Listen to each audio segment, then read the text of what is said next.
Welcome to tonight's journey through some of humanity's greatest philosophical puzzles. These are the questions that have kept brilliant minds awake for centuries, but tonight they'll help ease you into a deeper sleep. As we explore each paradox together, let your mind relax and drift through these mysteries at your own pace. There's no need to solve anything tonight. Simply let these ideas wash over you like gentle waves, each one opening new corridors in your mind before we move quietly to the next. Level 1. Schrödinger's cat paradox explained. Imagine a sealed box. Inside this box sits a cat, perfectly alive and comfortable.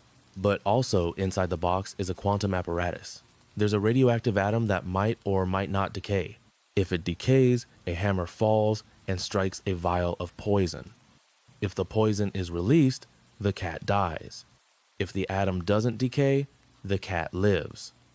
Now here's where it gets strange. Before we open the box and look inside, the atom exists in what physicists call a superposition. It is simultaneously decayed and not decayed. According to quantum mechanics, this means the cat is simultaneously alive and dead, not one or the other, both at once. Erwin Schrödinger proposed this thought experiment in 1935 to expose what he saw as an absurdity in quantum theory. The theory worked perfectly for subatomic particles, but applying it to something as large and real as a cat seemed ridiculous. Yet here we are, nearly a century later, still puzzling over it. The real insight isn't really about the cat at all. It's about observation and reality itself. Does reality exist in a definite state independent of our looking at it? Or does the act of observation somehow create reality? When we open the box and peek inside, the superposition collapses. The cat is either alive or dead, not both anymore. But in that moment, before we look, was the cat actually in both states? Or was it always in one state and we just didn't know which? This paradox reveals something profound about the nature of existence. It suggests that the universe might be fundamentally uncertain at its core. Nothing is truly determined until something or someone observes it. This has vast implications for how we understand reality itself. It raises questions about consciousness, measurement, and the very fabric of being. Tonight, as you rest, consider how observation shapes everything around you. What exists when no one is watching? Level 2. The teleporter problem identity. Picture a future technology. You step into a machine called a teleporter. It scans every atom in your body, every synaptic connection in your brain. Then it disassembles you completely at a molecular level. Simultaneously, another machine assembles an exact duplicate of you somewhere else, perhaps on another planet. The copy has all your memories, your personality, your scars, and distinctive features. It wakes up confused, but gradually realizes it's now on Mars. Meanwhile, the scanning process worked perfectly. Your consciousness was captured completely. The new you thinks it's successfully teleported. But here's the troubling question. Did you survive, or did you die? The copy that woke up on Mars has no sense of discontinuity. It feels like a continuous experience. Your family and friends can't tell any difference. The copy laughs at the same jokes, loves the same people, wants the same things. Yet, something feels off to philosophers considering this problem, because the original you was disassembled. Your atoms were scattered. Yes, a perfect copy exists somewhere else, but that doesn't mean you survived. You might have died in the teleportation chamber while a new person was born on Mars. Philosopher Derek Parfit argued that identity might not be what matters. What matters is continuity, psychological continuity, memory, and personality preservation. But many of us feel intuitively that there's something essential to personal identity beyond these things. A continuity of consciousness, perhaps. Some philosophers suggest a variation. What if the teleporter created a copy but kept you alive too? What if you stepped into a chamber and a perfect duplicate appeared on Mars while you remained on Earth? Now, there are clearly two different people. The copy on Mars has continuity with your past self, but so do you. You didn't go anywhere. You were just scanned and left standing in the machine. This thought experiment reveals deep questions about what makes you uniquely you. Is it your matter, your memories, your consciousness, your narrative of continuous experience? This puzzle has no agreed upon solution. It touches something fundamental about identity and the self. Tonight, consider what makes you continuous with the person you were yesterday. Level 3, Achilles and the Tortoise Race. In ancient Greece, the philosopher Zeno proposed a paradox that seemed to prove motion was impossible. Imagine the legendary hero Achilles racing against a tortoise. Achilles is faster, so to make it interesting, the tortoise gets a head start. Now the race begins. For Achilles to catch the tortoise, he must first reach the point where the tortoise started. But by the time Achilles reaches that point, the tortoise has moved forward to a new position. Now Achilles must reach this new position. But again, the tortoise has moved forward. The tortoise might be slow, but it's always moving ahead. There's always a gap to close. Achilles must infinitely divide the remaining distance. Half the distance, then half of that, then half of that again. Infinite steps. No matter how fast Achilles runs, he must complete an infinite number of movements to catch the tortoise. How can anyone complete an infinite number of movements in a finite time? This seems to prove that motion is impossible, yet we know it's not. Achilles would easily catch the tortoise in reality. So where does Zeno's logic go wrong? Modern mathematics solve this paradox through the concept of infinite series convergence. You can sum an infinite series of numbers and arrive at a finite result. 1/2 plus 1/4 plus 1/8 plus 1/16 and so on infinitely approaches 1. The infinite steps Achilles must take have lengths that sum to a finite distance. He covers it in finite time. The paradox seemed impossible only because ancient mathematicians didn't have the tools to work with infinity properly. But this paradox is deeper than just a mathematical puzzle. It reveals something about how we perceive motion and time. It shows that our intuitions about continuous motion can seem to contradict logical reasoning. The infinite and the finite feel like they shouldn't mix, yet they do. In nature, motion is continuous, but always passes through points. Time is divisible, but flows as one unbroken stream. This paradox suggests that there might be fundamental aspects of reality that our minds struggle to grasp intuitively. The tortoise wins by being consistently slow. Achilles should win by being faster. But Zeno forces us to wonder if speed itself is an illusion. Level 4, the Heinz Dilemma Ethics. Lawrence Kohlberg created a famous moral dilemma to understand how people reason about ethics. Here is the scenario. A man named Heinz has a wife dying from cancer. A local pharmacist has developed a drug that could save her life.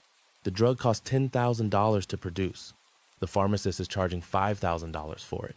Heinz can only scrape together $2,500. He begs the pharmacist for a discount. He explains that his wife is dying. He offers to pay the rest later. The pharmacist refuses. He says he discovered the drug himself and he deserves to profit from it. Heinz is devastated. He is left with a terrible choice. He can steal the drug and save his wife's life. Or he can obey the law and watch his wife die. What should he do? This dilemma seems simple on the surface, but it exposes deep tensions in how we make moral judgments. Some people say Heinz absolutely must steal the drug. Human life is more valuable than property. The law should not demand that someone let their spouse die for the sake of profit. Other people insist that Heinz must not steal. Stealing is wrong. It violates the pharmacist's rights to his own property. Once we start making exceptions to the law, society crumbles. The pharmacist isn't evil. He's simply trying to recover his costs and fund future research. There are other options. Heinz could borrow the money from friends. He could appeal to the community for help. He could contact news organizations to publicize the pharmacist's cruelty, but the dilemma forces a choice. In practice, Heinz cannot do all these things in time. Kohlberg found that how people answered revealed their stage of moral development. Young children often said Heinz shouldn't steal because he'd get caught. Older children said he should steal because stealing is what good people do to help. Adults reasoned about rights and social contracts. There's no objectively correct answer. The dilemma exposes that moral reasoning involves competing principles. Property rights versus human life. Legal obligation versus human compassion. Individual benefit versus social good. The scenario also reveals something disturbing about systems. In a just society, no one would face this dilemma. Medicine would be affordable, or the system would ensure that dying people receive treatment regardless of ability to pay. Yet our actual world creates Heinz dilemmas constantly. Poor people face impossible choices because of scarcity and cost. This paradox isn't really about what Heinz should do. It's about what kind of world we're building with our moral choices. Level 5. Newcomb's Box Decision Puzzle. Imagine there exists a being of extraordinary predictive power. This being has studied human psychology so thoroughly that it can predict your choices with near perfect accuracy. It might be an advanced alien or a super intelligent computer. Let's call it the predictor. The predictor presents you with a decision. There are two boxes before you. Box A contains $1,000. Box B contains $1 million. You have two choices. You can take both boxes, or you can take only box B. But here's the crucial part. The predictor has already made its assessment. If the predictor calculated that you would take only box B, it filled box B with $1 million. If the predictor calculated that you would take both boxes, it left box B empty. The predictor made this assessment before you even knew about the game. It has already filled or emptied box B based on its prediction of your choice. Now you're standing before the boxes. Box A is clearly full of $1,000. Box B is sealed. You cannot see inside. What do? This puzzle creates a strange pull on our reasoning. One argument says take both boxes. Box B is already filled or empty. Your choice can't change what's already happened. You might as well take the $1,000 plus whatever is in box B. Either you get 1,000 and 1 million, or you get just 1,000. Taking both boxes is at minimum $1,000 better. But another argument says take only box B. If you're a rational person who thinks things through, the predictor would have predicted that you take only box B. If you're someone who takes both boxes, the predictor would have predicted that too. The predictor has already built this into the contents of the boxes. By taking only box B, you align yourself with the predictor's expectation. You get the $1 million. By taking both boxes, you violate the predictor's expectation. You leave the $1 million untouched. The paradox reveals a conflict between two types of reasoning. One is causal reasoning. Your action right now cannot change the past. What's in the boxes is settled. The other is decision theory reasoning. Your choice is correlated with the predictor's past action. Even though your choice doesn't cause the box contents, they are linked through the predictor's knowledge of your character. This puzzle has important implications for free will and determinism. If the predictor can accurately predict your choices, are you really free? Or are your choices determined by your character in a way that an outside observer can predict? Tonight, consider whether perfect prediction and freedom can coexist. Level 6. The problem of other minds. You have direct access to one mind, your own. You experience your thoughts, feelings, sensations, and consciousness directly. But everyone else's minds are hidden from you. You cannot directly experience what someone else thinks or feels. You infer it from their behavior. When your friend says she's sad, you see tears in her eyes. You see her slumped shoulders. You hear her voice crack. You infer sadness from these external signs. But what if you're wrong? What if she's simply pretending? More radically, what if no one has an inner mental life at all? What if humans are just complex machines that behave as if they have minds but don't actually? This is called philosophical zombiedom. A philosophical zombie is a creature that behaves identically to a conscious human in every way. It responds appropriately to stimuli. It reports having thoughts and feelings. It seems to laugh at jokes and cry at tragedies. But there's no one home, no inner experience, no consciousness, no sense of what it's like to be that creature. How would you know if everyone else is a philosophical zombie? You couldn't tell. Behaviorally, they're identical to conscious beings.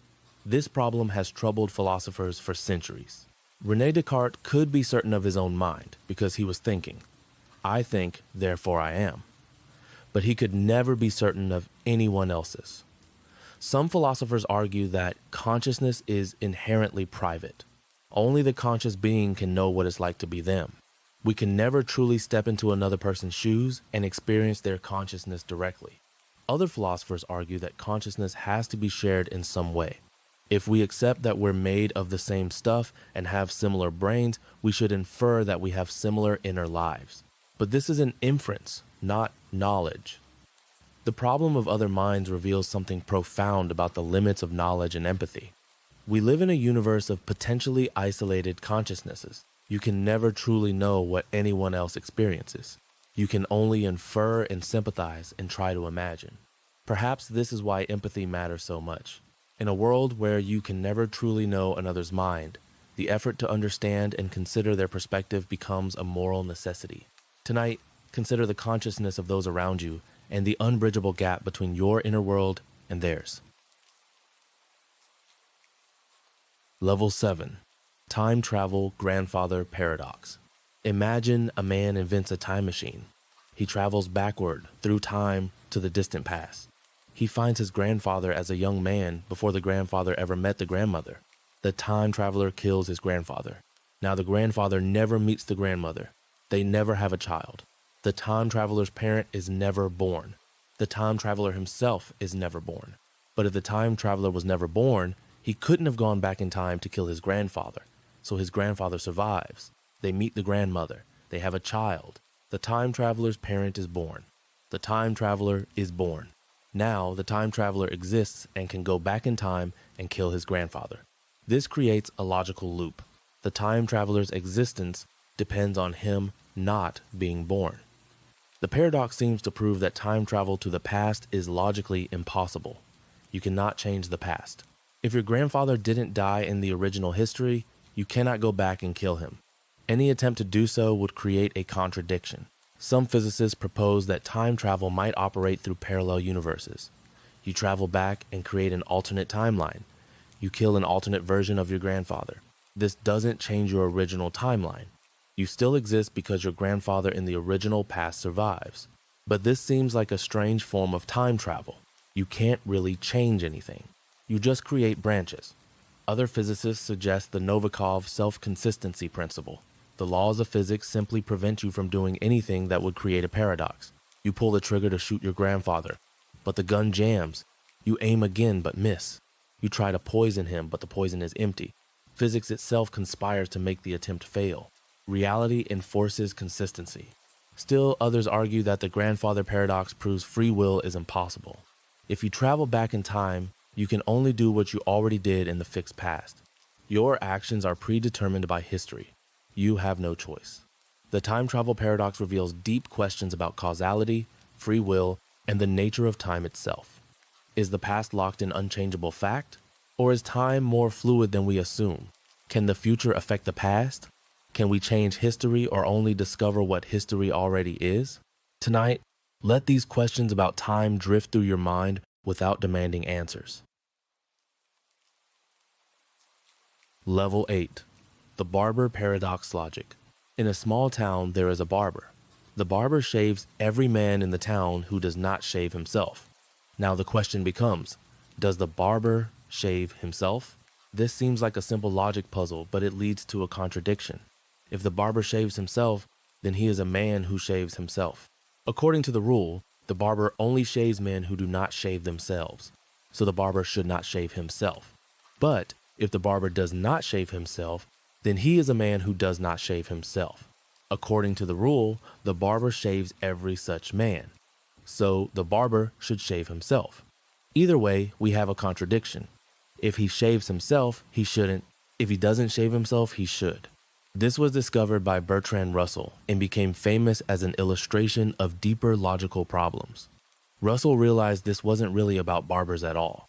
It was about sets. A set is a collection of things. Some sets contain themselves as members and some don't. For example, the set of all abstract ideas is itself abstract, so it contains itself. But the set of all chairs is not itself a chair, so it doesn't contain itself. Russell asked, does the set of all sets that do not contain themselves contain itself? If it contains itself, then it's a set that contains itself. So by definition, it shouldn't be in the set of sets that don't contain themselves. But if it doesn't contain itself, then it is a set that doesn't contain itself. So it should be in that set. Again, contradiction. This paradox revealed a fundamental problem in set theory. The mathematics that underpins all of modern logic had a logical flaw. Russell's paradox showed that naive set theory was inconsistent. It was generating contradictions. Mathematicians had to rebuild set theory more carefully with restrictions on how sets could be defined. This paradox demonstrates how abstract logic can lead to strange results. It shows that our intuitions about categories and collections can be misleading. The Barber paradox seems silly because we know there's no real barber trapped in such a situation. In reality, the barber would simply be an exception to the rule. But in pure logic, exceptions aren't allowed. Rules must be absolute. This reveals a gap between the logical world and the physical world. Logic demands strict consistency. Reality allows for ambiguities and exceptions. The Barber paradox shows why formal logic is so important, but also why it can't be the whole story about how the world works. Level 9. Predestination Paradox Time Loop. Consider a different kind of time travel scenario. A person travels backward in time to prevent some catastrophe. They go back specifically to stop an event that will cause the catastrophe. But their actions to prevent the event are precisely what causes the event in the first place. A man receives a message from the future. The message says a certain woman will become a terrorist who kills thousands. The man travels back in time to prevent this. He kidnaps the woman to save her from becoming radicalized. He keeps her captive. She escapes and joins a rebel organization that uses violence. Her first act of violence kills innocent people, and she becomes famous as a terrorist. The man's attempt to prevent her from becoming a terrorist caused her to become one. The predestination paradox suggests that some events are inevitable. Any attempt to prevent them causes them. The future sends information about itself backward in time. This information becomes part of the causal chain that makes the future inevitable. The paradox reveals a troubling implication. If this is possible, then the future determines the present just as much as the present determines the future. The flow of causality is not one way. It's circular. The future bends back and shapes the past in order to perpetuate itself. This has profound implications for free will and destiny. If you're caught in a predestination paradox, your efforts to escape your fate cause your fate. You're trapped in a logical loop. Every action to change destiny ensures destiny. This is different from the grandfather paradox, which is a logical contradiction. The predestination paradox is logically consistent but philosophically disturbing. The timeline is self-consistent, but the causality is circular. Things happen because they must happen. The future must occur in a way that causes the conditions that make that future inevitable. It's like the universe is solving for consistency. All the moments in time are locked together in one self-consistent solution. You cannot change anything because changing anything would create an inconsistent state. You can only discover what must be true for all moments to coexist peacefully. Tonight, consider whether you might be trapped in loops of your own making, whether your attempts to escape your patterns might be perpetuating them. Level 10. The Drowning Child Argument. A philosopher named Peter Singer proposed a thought experiment that challenges how we think about morality and responsibility. Imagine you are walking in your expensive shoes and nice clothes through a pond. You notice a child drowning in shallow water. The child is in desperate danger. You could save the child easily. You could wade in and pull the child out. But if you do this, you'll ruin your clothes. They'll be soaked. They cost you hundreds of dollars. You have a choice. You can save the child and lose your expensive clothes, or you can walk past and let the child die. What should you do? Nearly everyone says you should save the child. Your clothes don't matter. A human life is infinitely more valuable than material possessions. You would be a monster if you walked past a drowning child to preserve your shoes. Now, Singer makes a troubling connection. Many of us in wealthy countries have more than we need. We spend money on luxuries. We buy expensive clothes and fancy foods and entertainment. Meanwhile, children are dying from preventable diseases in poor countries. Malaria, diarrhea, malnutrition. These deaths are as real as the death of the drowning child. The distance and invisibility doesn't change the moral reality. If you walked past a drowning child to save your shoes, you'd be a monster. But many of us do the equivalent every day. We spend money on non-essentials while children die from poverty. Singer argues we have the same obligation to the distant child as to the drowning child in front of us. We should donate much of our wealth to effective charities that save lives. Most wealthy people will live far below their current standard if they truly accepted Singer's argument. This creates what philosophers call a moral demandingness objection. Singer's argument proves too much. It would require an impossible level of sacrifice from us. If everyone followed Singer's logic, most of us would live in poverty to save others. This seems to demand too much. It might not be a realistic morality. Singer responds that the fact that a morality is demanding doesn't make it false. We should acknowledge the moral truth even if it challenges us to live differently. The drowning child argument reveals a tension between our moral intuitions. We feel obligated to help those right in front of us, but we feel no obligation to help distant strangers. Yet, there's no logical basis for this difference. A child's life has the same value whether they're drowning in a pond before you or dying of malaria in a country you'll never visit. Tonight, as you rest, consider what you owe to the children you'll never see. As we close tonight's exploration of these 10 paradoxes, let your mind settle into restfulness. These ancient and modern puzzles don't demand solutions tonight. They invite contemplation. They remind us that reality is stranger and more complex than it first appears. Let the questions drift like clouds across your consciousness. Tomorrow they'll still be there, but tonight you can simply rest. Sleep well knowing that the greatest mysteries of existence are patient. They'll wait for you.